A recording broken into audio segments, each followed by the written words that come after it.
সুনির্দিষ্টভাবে এবার পুজোয় কোনো নিরাপত্তা ঝুঁকি নেই বলে আশ্বস্ত করলেন পুলিশের মহাপরিদর্শক। ঢাকেশ্বরী জাতীয় মন্দিরে দুর্গাপূজার নিরাপত্তা প্রস্তুতি পরিদর্শন শেষে কথা জানান তিনি।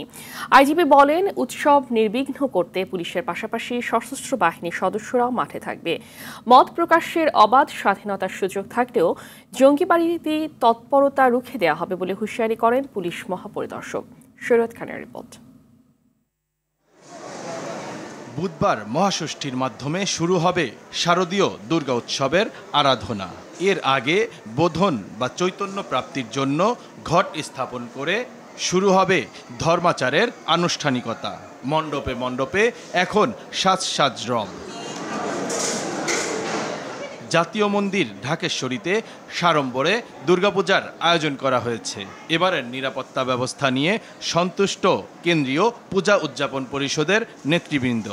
এইবার পূজায় স্বাভাবিকভাবে আশঙ্কা আছে, কিন্তু আইন শৃঙ্খলা বাহিনীর তৎপরতা ব্যাপক। এবার সশস্ত্র বাহিনী মাঠে আছে, যৌথ বাহিনী কাজ করছে।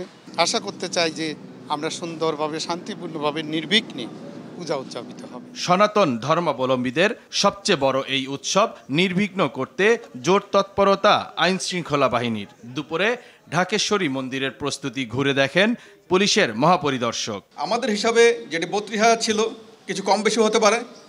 প্রতিটি পূজা মণ্ডপে পর্যাপ্ত সংখ্যক আনসার ভিডিপি সদস্য 24 আওয়ার্স তারা ডিউটি করবে। পুলিশের যে স্ট্রাইকিং ফোর্স, টহল ফোর্স, তারাও মোতায়েন থাকবে। সবার মত প্রকাশের স্বাধীনতা থাকলেও কেউ যেন এর ফায়দা নিতে না পারে, সেজন্য পর্যাপ্ত ব্যবস্থা রাখা হবে বলে জানান আইজিপি। সকলের সম্মিলিত প্রচেষ্টায় পরিপূর্ণ নিরাপত্তার সঙ্গে আমরা আসন্ন দুর্গোৎসব পালন করব।